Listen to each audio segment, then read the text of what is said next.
सावन के प्रदोष काल में क्यों करनी चाहिए शिव जी की पूजा, जानिए विधि और महत्व। इस माह के प्रदोष काल में शिव पूजन करने का विशेष महत्व होता है। आइए जानते हैं प्रदोष काल कब से कब तक होता है। प्रदोष काल सूर्यास्त के बाद शुरू होता है, जो रात 8 बजे तक होता है। सावन माह का 11 जुलाई से शुभारंभ हो गया है। शिव भक्तों में उत्साह चरम पर है। मान्यता है इस दौरान सच्चे मन से भगवान शिव की पूजा पाठ करने से सारी इच्छाएं पूर्ण हो सकती हैं।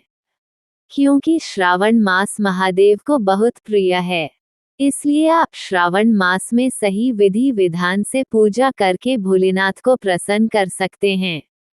कहा जाता है इस माह में आप शिवलिंग पर एक लोटा जल भी चढ़ा देते हैं तो शिव जी प्रसन्न हो जाते हैं। आपको बता दें कि इस माह में प्रदोष काल में पूजा करने का विशेष महत्व होता है।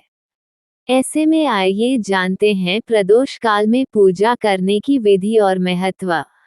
सावन के महीने में प्रदोष काल में पूजा करने का महत्व।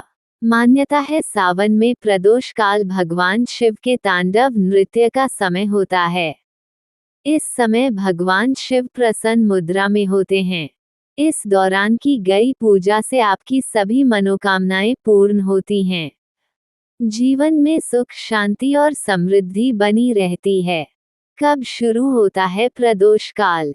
प्रदोष काल सूर्यास्त के बाद शुरू होता है, जो 8 बजे तक रहता है। ऐसे में सही विधि विधान से पूजा करके भोलेनाथ का आशीर्वाद प्राप्त कर सकते हैं। कैसे करें प्रदोष काल में पूजा? प्रदोष काल में पूजा करने के लिए पहले आप स्नान करके स्वच्छ वस्त्र धारण कर लीजिए। फिर एक वेदी बनाएं और उस पर शिव की प्रतिमा या फिर शिवलिंग स्थापित कर दीजिए। अब आप गंगाजल से शिवलिंग का अभिषेक करिए। इसके बाद बेलपत्र, धतूरा, भांग, सफेद फूल और फिर शिवलिंग के सामने दीपक जलाएं।